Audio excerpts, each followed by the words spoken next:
Halo, saya Dolita Situmorang dengan NIM 010912200022. Saya dari D4 PLM di Universitas Pelita Harapan. Pada video kali ini, kita akan belajar tentang sistem reproduksi di mata kuliah Anatomi dan Fisiologi Manusia.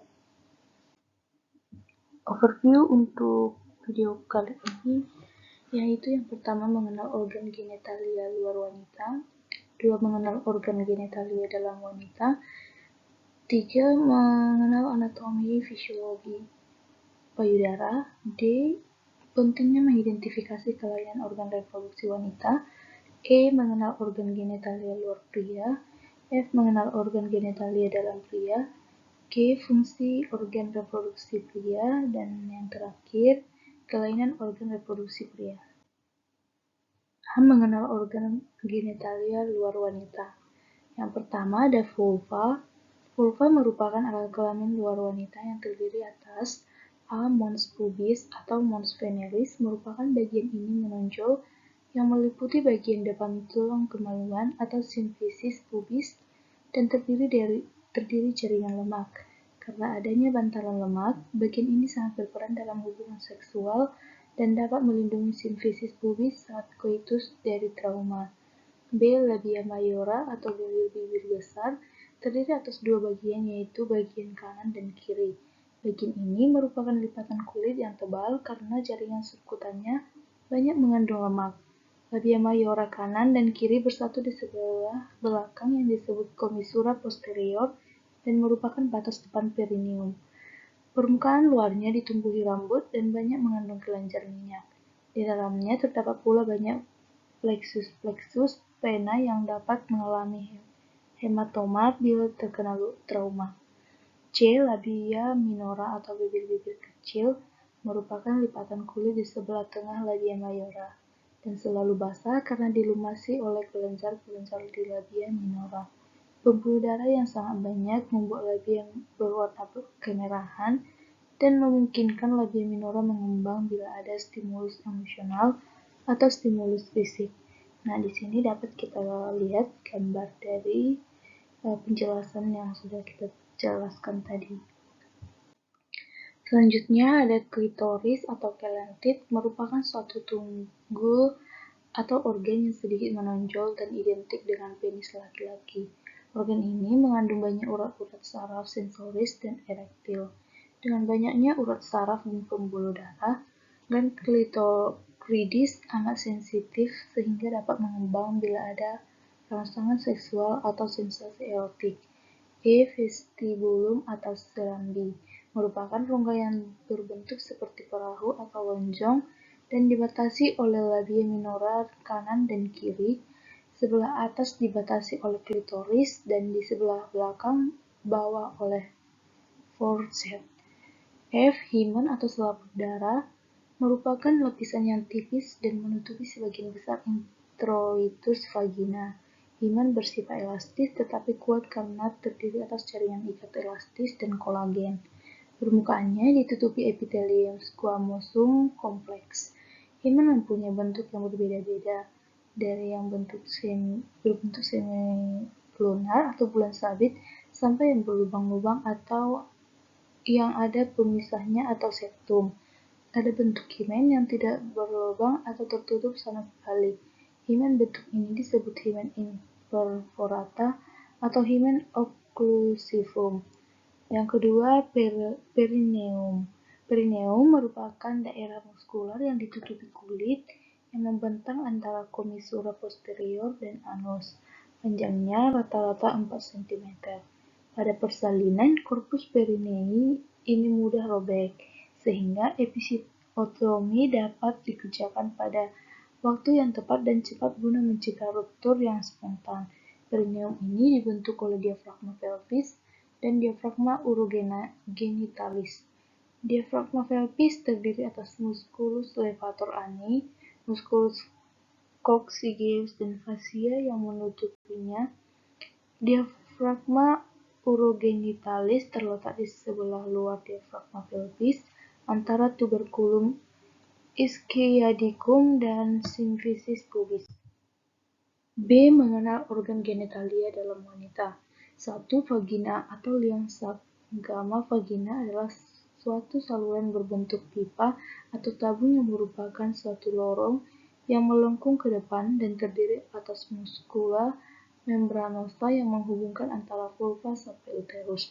Panjang vagina pada dinding depan sekitar 6-7 cm dan lebih pendek dari dinding belakang, sedang pada dinding posterior atau belakang, panjangnya kira-kira 7-10 cm. Fungsi vagina adalah sebagai saluran keluar uterus, alat sanggama, dan jalan lahir.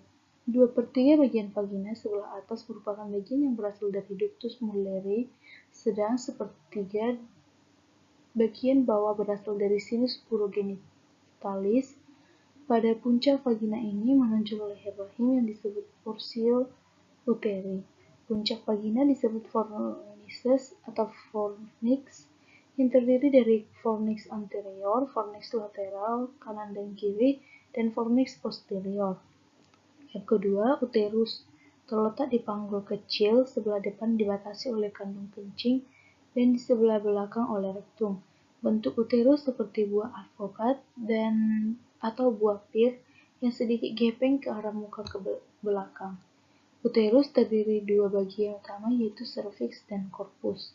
Hubungan antara cavum uteri dan canalis cervicalis disebut ostium uteri internum, sedangkan muara canalis cervicalis dalam vagina disebut ostium uteri externum. Bagian serviks antara ostium uteri internum anatomicum dan ostium uteri histogynous disebut isthmus uteri. Uterus difiksasi di dalam rongga pelvis minor atau panggul kecil oleh ligamentum. Berikut ini beberapa ligamentum yang memfiksasi uterus. Yang pertama, ligamentum cardinale atau ligamentum McEnroe atau ligamentum transversum colli, merupakan ligamentum yang mengandung otot polos yang merupakan refleksi fascia endopelvica dan tersusun longitudinal, berasal dari serviks dan vagina, membentang dari serviks ke dinding lateral panggul, dan merupakan penggantung atau fiksasi uterus yang utama, atau terletak di kiri dan kanan dari serviks setinggi ostium uteri internum ke dinding panggul, menghalangi pergerakan ke kiri atau ke kanan. B. Ligamentum sacrouterinum atau ligamentum uterosacrale juga merupakan refleksi fascia endopelvica yang ditutupi peritoneum viscerale dan juga mengandung serabut-serabut otot polos yang bersatu dengan periosteum, vertebra sacralis 4 dan cervix uteri ke belakang lateral. Fungsi ligamentum ini adalah menarik isthmus dan cervix ke belakang sehingga ikut mempertahankan posisi antefleksi. C. Ligamentum rotundum atau teres uteri berpangkal pada corpus uteri tepat di bawah ligamentum ovari proprium yang berjalan ke lateral bawah masuk ke dalam canalis inguinalis bersama-sama nervus ilioinguinalis dan nervus labialis genitofemorales. Serabut-serabutnya berakhir dalam jaringan ikat labia mayora. Fungsinya yaitu menjaga uterus dalam posisi antefleksi. Secara ontogenetis, ia identik dengan gubernaculum testis. D. Ligamentum latum adalah dua lembar peritoneum yang saling melekati. Dalamnya berjalan arteri, vena, saraf, dan limfe. Sebagai alat penggantung, fungsinya hanya minimal. E. Ligamentum infundibulopelvicum terdapat dua buah pada kiri dan kanan dari infundibulum dan ovarium ke dinding panggul. Ligamentum ini menggantung uterus pada dinding panggul. Antara sudut tuba dan ovarium terdapat ligamentum ovari proprium. F. Ligamentum vesico-uterinum yang berjalan dari uterus ke kandung kencing. Dinding rahim terdiri atas 3 lapisan, yaitu perimetrium atau lapisan peritoneum, meliputi dinding uterus bagian luar. Myometrium atau lapisan otot merupakan lapisan yang paling tebal terdiri dari otot-otot polos. Endometrium atau selaput lendir merupakan lapisan bagian dalam dari korpus uteri yang membatasi kavum uteri. 3 fungsi uterus adalah siklus menstruasi dengan peremajaan endometrium, kehamilan, dan persalinan. Dalam hidup, seorang wanita akan mengalami menstruasi tidak kurang dari 400 kali serta mengalami pengelupasan dan regenerasi pada endometriumnya. Darah yang keluar lewat menstruasi seluruhnya tak kurang dari 3 kali jumlah total besi yang ada pada orang dewasa. Berikut siklus menstruasi yaitu A. Fase proliferasi, di mana hormon estrogen sangat berpengaruh terhadap perubahan endometrium. Di bawah pengaruh hormon estrogen atau terutama estradiol 17 beta, endometrium akan mengalami proliferasi atau epitel mengalami regenerasi, kelenjar memanjang, dan jaringan urat bertambah padat. B. Fase sekresi, ini hormon yang berpengaruh adalah hormon progesteron. Pengaruh progesteron maka menyebabkan keadaan endometrium tetap tebalnya, tapi bentuk kelenjar berubah menjadi panjang dan berliku, membesar, melebar, berkelok-kelok, dan banyak mengeluarkan getah. Fase premenstruasi atau fase iskemia, yaitu fase yang terjadi bila telur tidak dibuahi. Fase ini berlangsung kurang lebih 2-3 hari sebelum menstruasi. Gambar yang terjadi pada fase ini adalah korpus luteum berdegenerasi. Ini menjadikan produksi estrogen dan progesteron menurun dan pengkerutan lapisan fungsional endometrium akibat perubahan-perubahan pada vaskular. F. Fase menstruasi adalah pendarahan secara periodik di mana darah berasal dari endometrium yang nekrotik. Menstruasi terjadi sekitar 14 hari sesudah ovulasi bersiklus 28 hari. Hari pertama keluarnya rabas. Menstruasi diterapkan sebagai hari pertama siklus endometrium.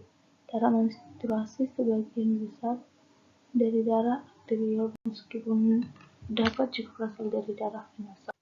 3. Tuba uterina keluar dari korpus uteri. Terdapat pada tepi atas ligamentum latum, berjalan ke arah lateral mulai dari kornu uteri kanan dan kiri. Panjang 8-14 cm dengan diameter kira-kira 0,6 cm. Tuba uterina terdiri dari sebagai berikut. A. Pars interstitialis atau intramuralis yang terletak di dalam uterus atau myometrium, merupakan bagian tuba yang berjalan pada dinding uterus mulai pada ostium interna tubae. B. Pars isthmica, bagian tuba setelah keluar dinding uterus, merupakan bagian tuba yang lurus dan sempit.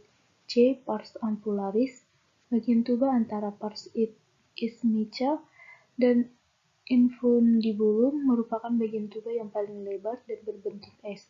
Ampula membangun segmen distal dan segmen tengah tuba. Sperma dan ovum bersatu dan fertilisasi terjadi di ampula. D. Infundibulum merupakan bagian yang paling distal, dilengkapi dengan fibria atau umbai di bagian ujungnya, sedang lubangnya disebut ostium abdominalis tubae. Fimbriae menjadi bengkak dan hampir erektil saat ovulasi. 4. Ovarium atau indung telur. Ovarium ada dua di kiri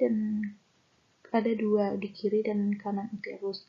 Ovarium terletak di fossa ovarica yang merupakan suatu cekungan pada percabangan arteri iliaca eksterna dan arteri hipogastrika. Besar ovarium kurang lebih sebesar ibu jari tangan dengan ukuran kira-kira 4 cm, lebar dan tebal kira-kira 1,5 cm.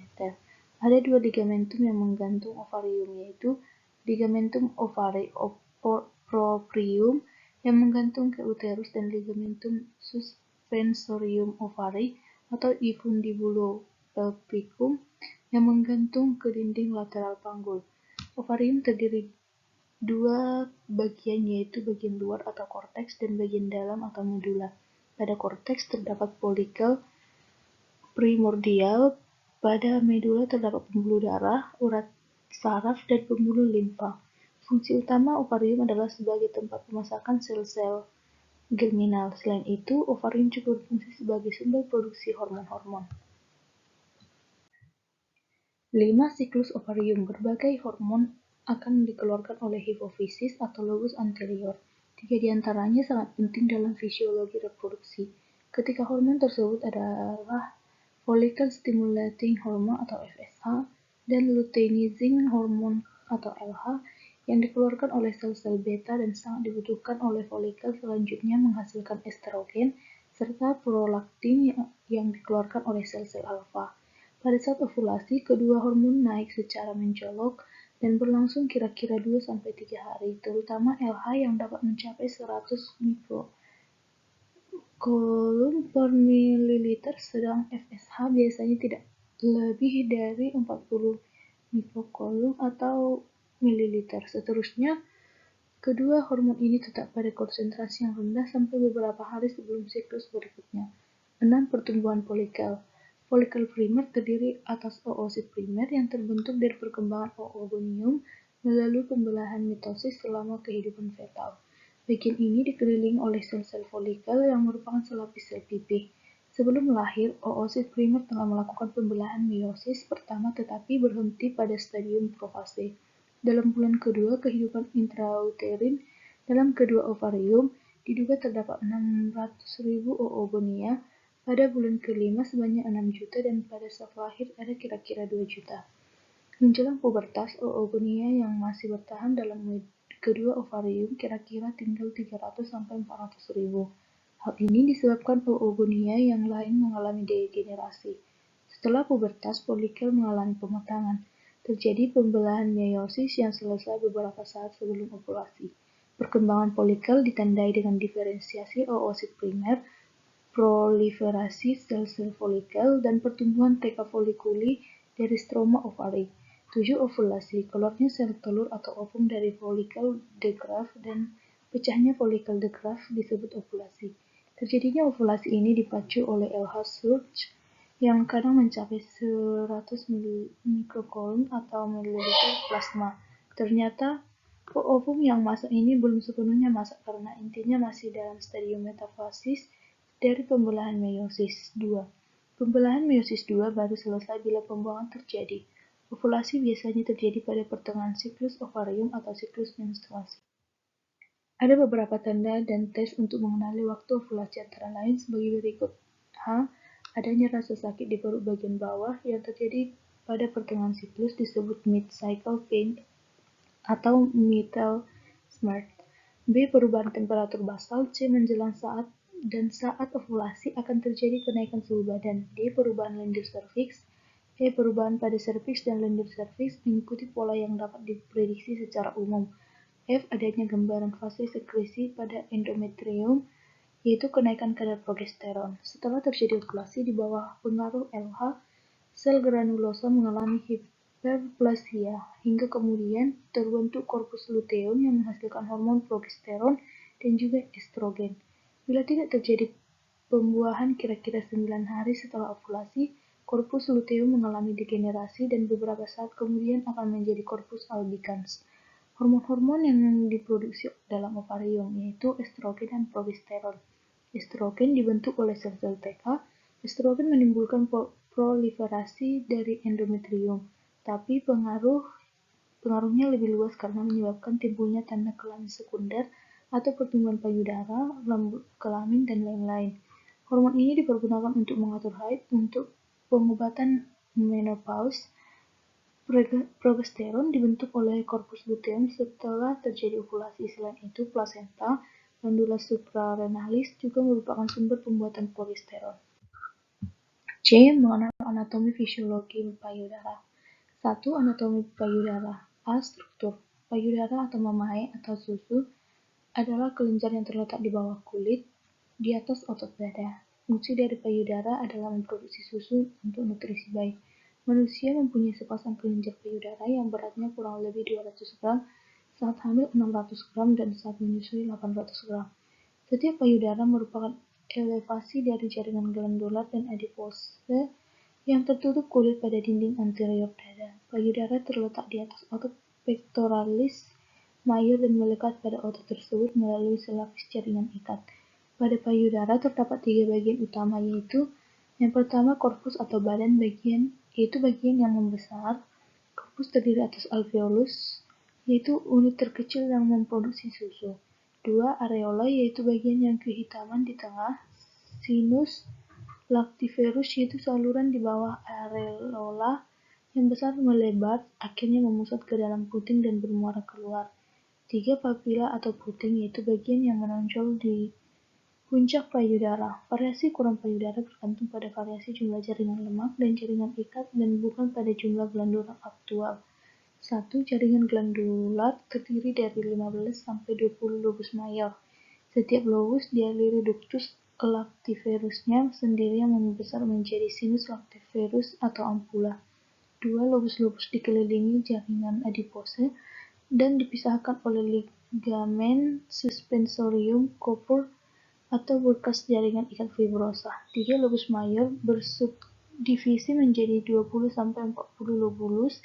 Setiap lobulus kemudian bercabang menjadi ductus-ductus kecil yang berakhir di alveoli secretory. 4. Puting memiliki kulit berpigmen dan berkerut membentang keluar sekitar 1 cm sampai 2 cm untuk membentuk areola. B. Suplai darah dan aliran cairan limfatik payudara. Suplai arteri ke payudara berasal dari arteri mamaria internal yang merupakan cabang arteri subclavia. Kontribusi tambahan berasal dari cabang arteri axillary thorax. Darah dialirkan dari payudara melalui vena dalam dan vena superficial yang menuju vena cava superior. Aliran limfatik dari bagian sentral ke lensa mamae, kulit, puting, dan areola adalah melalui sisi lateral menuju aksila. Dengan demikian, limfe dari payudara mengalir melalui nodus limfe aksila. 2. Fisiologi payudara. Payudara wanita mengalami 3 jenis perubahan yang dipengaruhi oleh hormon. Perubahan pertama dimulai dari masa hidup anak melalui masa pubertas sampai menopause. Sejak pubertas, estrogen dan progesteron menyebabkan berkembangnya ductus dan timbulnya sinus. Perubahan kedua sesuai dengan daur haid. Beberapa hari sebelum haid, payudara akan mengalami pembesaran maksimal atau tegang dan nyeri. Oleh karena itu, pemeriksaan payudara tidak mungkin dilakukan pada saat ini. Perubahan ketiga terjadi pada saat hamil dan menyusui. Saat hamil, payudara akan membesar akibat proliferasi dari epitel ductus, lobus, dan ductus. D. Pentingnya mengidentifikasi kelainan organ reproduksi wanita. A. Gangguan menstruasi. Gangguan menstruasi dapat berupa dysmenorrhea atau sakit pada saat menstruasi. Gangguan pada lama dan banyaknya menstruasi seperti amenorrhea yang terdiri dari amenorrhea primer dan sekunder. Amenorrhea primer merupakan kelainan tidak terjadi menstruasi sampai 17 tahun dengan atau tanpa perkembangan seksual sekunder. Amenorrhea sekunder adalah kelainan berupa tidak menstruasi selama 3-6 bulan atau lebih pada seorang wanita yang telah mengalami siklus menstruasi. B. Endometriosis. Endometriosis merupakan kelainan yang ditandai dengan adanya jaringan endometrium di luar rahim. C. Kanker organ reproduksi merupakan pertumbuhan sel-sel yang abnormal. D. Kelainan bentuk dan ukuran yang didapat secara kongenital. E. Infeksi organ genitalia internal dan eksternal. E. Mengenal organ genitalia luar pria. Yang pertama, penis adalah alat kelamin luar yang berfungsi sebagai alat persetubuhan atau alat senggama dan juga sebagai saluran untuk pembuangan sperma dan air seni. Penis rata-rata berukuran sekitar 5-10 cm dan pada keadaan tidak ereksi dan 12-19 cm pada keadaan ereksi. Kondisi seperti kedinginan atau rasa cemas dapat membuat ukuran penis mengecil. Penis terdiri dari akar atau menempel pada dinding perut, badan atau merupakan bagian tengah dari penis dan gland penis atau ujung penis yang berbentuk seperti kerucut. Kulit penis tipis dan tidak berambut kecuali di dekat akar. Pada ujung penis terdapat pembesaran jaringan tempat korpus spongiosum disebut glans penis. Glans banyak mengandung pembuluh darah dan saraf. 2. Skrotum adalah kantung kulit yang menggantung di bawah penis. Skrotum tersusun dari kulit, fasia, dan otot polos yang membungkus dan menopang testis di luar tubuh. Skrotum terdiri atas 2 kantong skrotal. Setiap skrotal berisi 1 testis tunggal, dipisahkan oleh septum internal. Skrotum juga bertindak sebagai sistem pengontrol suhu untuk testis. Karena untuk pembentukan sperma secara normal, testis juga harus memiliki suhu yang sedikit lebih rendah dibandingkan dengan suhu tubuh. F. Mengenal organ genitalia dalam pria. 1. Testis atau buah zakar merupakan organ dengan fungsi ganda. Selain sebagai penghasil spermatozoa, juga merupakan organ hormon endokrin. Testis berjumlah sepasang terletak di luar tubuh, dihubungkan dengan tubul spermatikus dan terletak di dalam skrotum. Testis berbentuk oval dengan panjang 4 cm sampai 5 cm atau 1,5 inci sampai 2 inci dan berdiameter 2,5 cm atau 1 inci. Testis dibungkus oleh kapsul jaringan ikat yang disebut tunika albuginea, merentang ke arah dalam dan membagi testis menjadi sekitar 250 lobulus. Tempat berlangsungnya spermatogenesis terletak pada tunika seminiferus yang terlilit dalam lobulus. 2. Saluran reproduksi terdiri dari epididymis adalah tuba terlilit yang panjangnya mencapai 20 kaki atau 4 meter sampai 6 meter, yang terletak di sepanjang sisi posterior testis. Bagian ini menerima sperma dari ductus efferent. Epididymis menyimpan sperma dan mampu mempertahankannya sampai 6 minggu. Selanjutnya, vas deferens adalah tuba lurus yang terletak dalam koda spermatik yang juga mengandung pembuluh darah dan pembuluh limfatik, saraf, otot kremaster, dan jaringan ikat salah satu ujungnya berakhir di kelenjar prostat. Selanjutnya, vesika seminalis merupakan sepasang kantong yang dinding-dindingnya menghasilkan satu cairan untuk makanan bagi spermatozoa. Letak vesika seminalis yaitu di belakang vesika urinaria atau kantong kemih. Selanjutnya, ductus ejaculatorius berjumlah sepasang yang fungsinya untuk memancarkan semen atau mani dan vesika seminalis.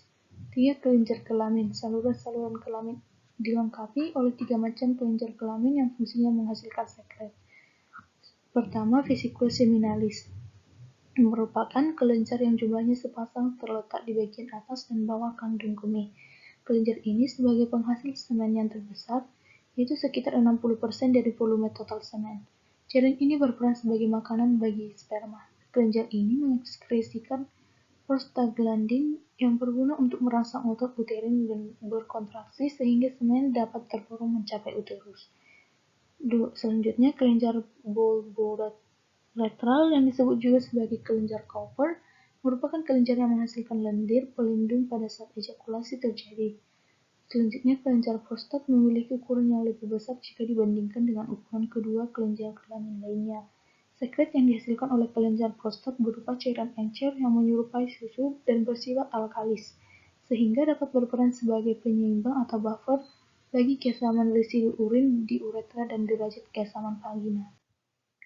G. Fungsi organ reproduksi pria. 1. Proses spermatogenesis. Spermatogenesis adalah proses perkembangan spermatogonia menjadi spermatozoa dan berlangsung sekitar 64 hari atau lebih kurang dari 4 hari.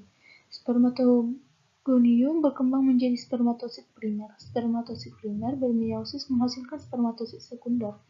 Spermatosit sekunder membelah lagi menghasilkan spermatid. Spermatid berdiferensiasi menjadi spermatozoa masak. Bila spermatogenesis sudah selesai, maka androgen binding protein atau ABP testosteron tidak diperlukan lagi. Sel Sertoli akan menghasilkan hormon inhibin untuk memberi umpan balik kepada hipofisis agar menghentikan sekresi FSH dan LH. Tahap akhir spermatogenesis adalah maturasi spermatid menjadi spermatozoa atau sperma. Kemudian, spermatozoa akan keluar melalui uretra bersama-sama dengan cairan yang dihasilkan oleh kelenjar vesikula seminalis, kelenjar prostat, dan kelenjar Cowper.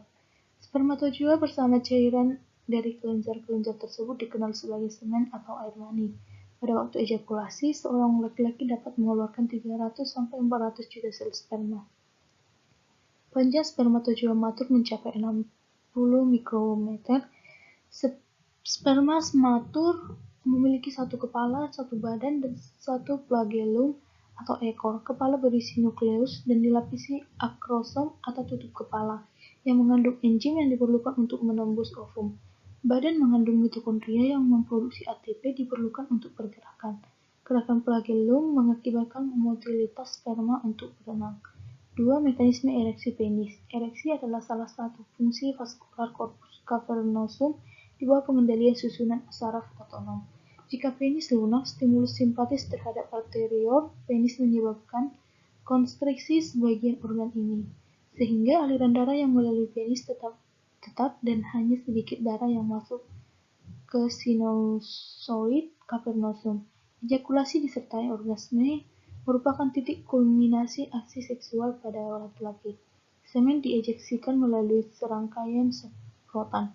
Impuls simpatis dari pusat refleks medula spinalis menjalar di sepanjang saraf spinal lumbal atau L1 dan L2 menuju organ genital dan menyebabkan kontraksi peristaltik dalam ductus testis, epididymis, dan ductus deferens.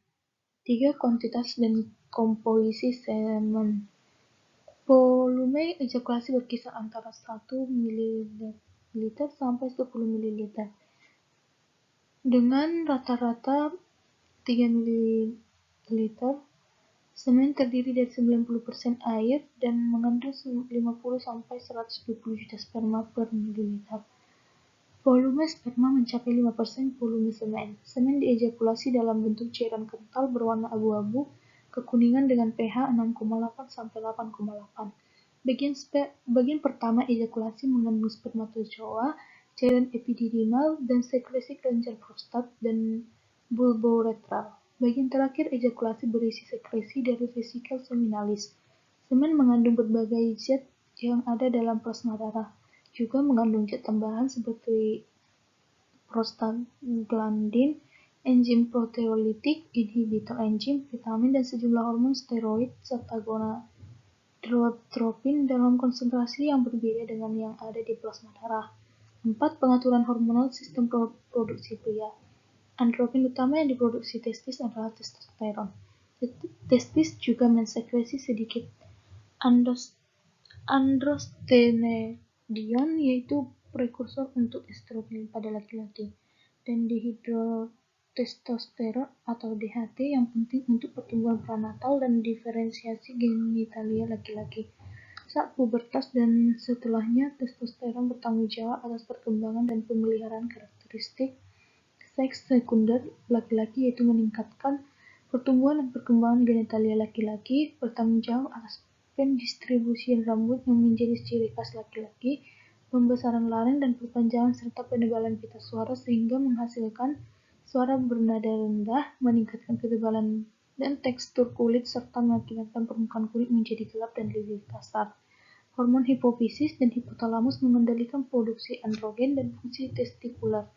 Follicle stimulating hormone atau FSH memiliki reseptor pada sel tubul seminiferus dan diperlukan dalam spermatogenesis.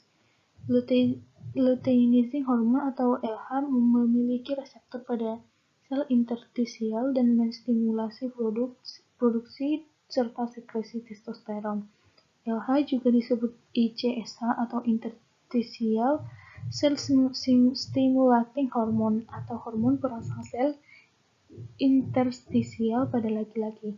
Hypothalamic gonadotropin releasing hormone atau GnRH berinteraksi dengan testosteron, FSH, LH, dan inhibin dalam mekanisme umpan balik negatif yang mengatur sintesis dan sekresi testosteron. H. Kelainan organ reproduksi pria. Yang pertama, kanker testis. 2. Epididymitis adalah peradangan pada epididymis, yaitu saluran berkelok-kelok yang menghubungkan testis dengan vas deferens. 3. Ambiguous genitalia atau alat kelamin ganda. 4. Mikropenis. 5. Sterilitas atau infertilitas. 6. Kanker prostat. Sekian dari pembahasan video kali ini tentang sistem reproduksi. Jika ada kata-kata yang salah, saya mohon maaf. Semoga videonya bermanfaat dan terima kasih.